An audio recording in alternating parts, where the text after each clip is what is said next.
Secular Gujarat ન્યૂઝમાં આપનું સ્વાગત છે। અરવલ્લી જિલ્લાના મોડાસા ખાતે શ્રી કાશી વિશ્વનાથ મહાદેવ મંદિરમાં ભવ્ય યોગ શિબિરનું આયોજન કરવામાં આવ્યું। આદિયોગી ભગવાન શિવના મહાશિવરાત્રી પર્વ નિમિત્તે ગુજરાત રાજ્ય યોગ બોર્ડ દ્વારા ગુજરાત રાજ્યના 41 અલગ અલગ સ્થળે યોગ શિબિર યોજવામાં આવી, જેમાં અરવલ્લી જિલ્લાના મોડાસા ખાતે કાશી વિશ્વનાથ મહાદેવ મંદિરમાં ભવ્ય યોગ શિબિરનું આયોજન કરવામાં આવ્યું। ભગવાન શિવ કે જેઓને આદિયોગી અથવા પ્રથમ યોગી તરીકે ઓળખવામાં આવે છે, તેઓ યોગના ક્ષેત્રમાં ખૂબ જ મહત્વપૂર્ણ સ્થાન ધરાવે છે।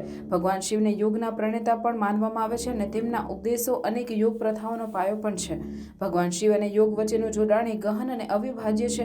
હિન્દુ ધર્મમાં મહાશિવરાત્રિનું વિશેષ મહત્વ છે। ભગવાન શિવને સમર્પિત આ મહાશિવરાત્રિના શુભ અવસર પર મોડાસા ખાતે ભવ્ય યોગ શિબિર યોજવામાં આવી। મોડાસા શહેરના યોગી ભાઈઓએ લાભ લીધો હતો।